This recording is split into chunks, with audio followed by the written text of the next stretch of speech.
So that's the seat, the cowling, side panel, tail unit integrated, and the light unit and under tray all removed. It was really held on, loads of screws, very well put together. And I think I'm going to have a little play around at some point and decide whether to. I definitely don't like the light unit, so that's coming away. And whether or not to retain any part of the cowling and put a new light unit in, or whether to remove the cowling entirely, maybe even remove and weld up and remove this bottom part here, and then put a hoop in around the back of the seat release, just so we can put a much more aesthetically pleasing brake light in there. So I'm going to have a little play around and see what I can sort of design and come up with. A little bit nervous about removing this part of the frame if I'm going to take a pillion. So yeah, we'll have a look at that and have a think about that and maybe do it in stages. Okay. Today I'm going to start work on the back of the bike, tidying up that rear end. I've moved the light unit, and now I've just masked the tail such that I can start trimming that off, and then grinding away the light and number plate brackets, the original number plate brackets. So let's have a quick look. What I'm going to do is follow the line. This is the original line of the back. So I'm going to continue that line here and just chop off these two pointy bits on either side, and then I can grind away this light and number plate bracket.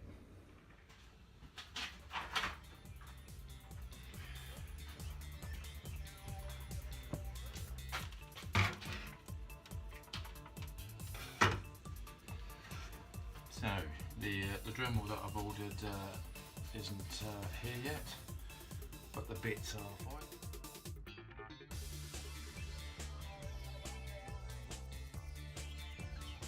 So the cutting disc, that works very well, but the drill is incredibly clumsy, so I'm going to have to wait until the Dremel arrives for that. So as I mentioned in previous videos, there's a lot of footage was corrupt and I can't upload. So just to cover that off, the Dremel arrived. I removed the part of the cowling as planned, which came out quite well, but it didn't look as neat and tidy. It just looked slightly modified. So I thought, if I'm going to go for the calf racer look, I need to be a lot bolder. So I removed that bottom rail on the subframe, and I thought I might be able to modify the rear hoop on that bottom rail to actually support the pillion seat, but unfortunately it just didn't fit. Right, so what I'm looking to do, I've just cut this in half at the moment because the angle's all wrong, the bend's all wrong, and it's way too thick and heavy to manually manipulate. But I'm looking to replace that with a new piece of 25mm steel, and for the moment I've just fabricated some slugs to go in there to support it. But ultimately, because we've taken away one of the lower tube here, which I think was only really there to support the frame, support the rack, the backlight, mudguard, number plate, etc., indicators, as well as the pillion. What I'm looking to do is get a 19mm bit of tubular steel and run it right the way down the inside from about here, right the way through that joint, around and back down, or certainly two rails either side, just to give that a bit of extra strength, because I can. And whilst this is all before I weld it up, why wouldn't I? I've got to put a slug in there anyway to support the weld and the joint, so I might as well just, if it will fit, and saw some 19mm tubing, just waiting for that to be delivered, to slide that all the way down, so that in effect gives that two pieces of pipe work. And I might just pop a couple of holes along here and then weld the two together, sort of with an infill weld, assuming of course that I can master the outer welding. If not, I know a man who can. So that's my current thinking. And in terms of the seat, what I'm thinking here, let's just put that on, is that it will come just around that back, but I need to get a pipe bender to really form that nicely to the shape of the seat. And I want to lose this heaviness just here, so it comes out. It's got a bit of a wide arse, bit of saddlebags, and so just trim that slimmer there, so we give a nice thing. And then you can see, and hopefully you'll be able to see the line of this tubing here running all the way down to where the side cover is going to go on. So that's my current thinking. I'm waiting for the tubeless steel, and I've sourced some, so the bits that have been cut off, I have sourced some off of Amazon, which surprised me. Some nice little indicators which just slot in there. These also double up as lights. You can have them as red or amber depending on connections, and they've just got like a handlebar type fitting, but it's 25mm, and they just slot in there like that, and that then gives me, when it's all trimmed up and painted, an indicator which when the panel will come to there. That's just a nice little fit in there.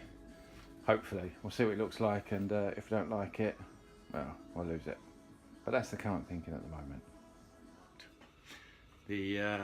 I've decided to weld this plate in here to support the seat, because I want to retain a pillion option. And now, looking from underneath, I'm not sure you can really see that. It's all looking a bit messy with this bit sort of welded in like that. Gap for the cable to come out, and so on and so forth. All getting a bit mucky. Also, I had this all mocked up in cardboard here, and I think I might be over-engineering it. So, bit of a change of heart, and now what I'm thinking is cut out this bit here which mounts the seat lock. I'm going to retain the seat lock because I want to be able to just elegantly get the key, undo the side panel, and take the seat off. Was going to retain a bit of room here for all of these fuse relays, etc. So it seems that in the seat there is a little place for tool bag, and I'm going to take out the tool bag, take out the little lockable pad, and that's where all those relays are going to fit. So now I'm going to weld similar to this, but a complete in 3mm steel right the way along to here. I'm not going to box in the airbox, because the airbox, which is quite bulky already, is fairly well self-contained, and all I'm going to do is put a bit of fine mesh grill across the back to stop any muck going into it. Going to chop off these brackets here, going to put a bracket across the top and screw into the airbox to support the weight of that, stop it flapping about. So that's what I'm going to do.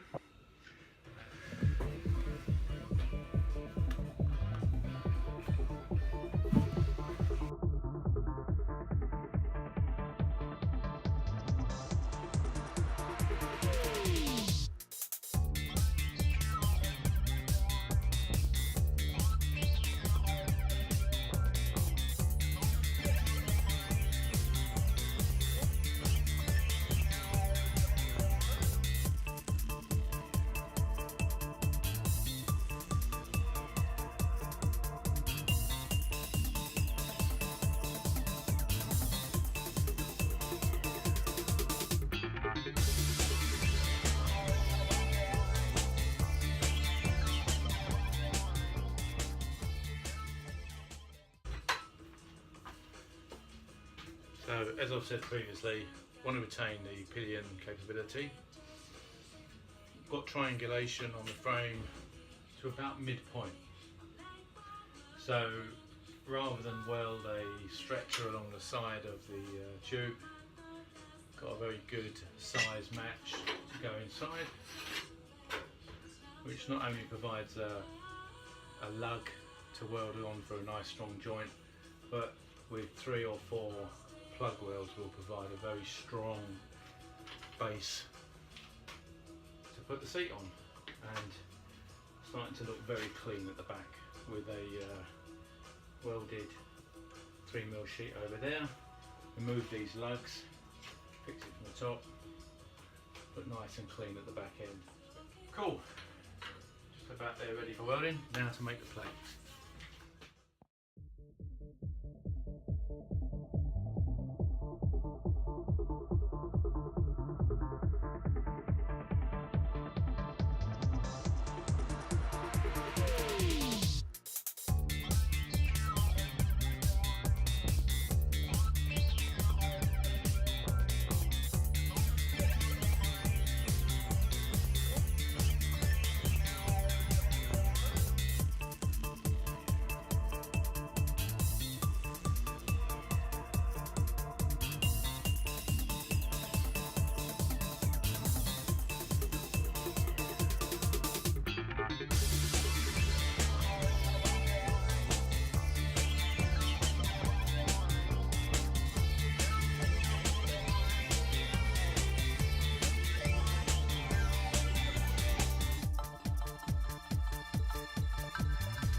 So,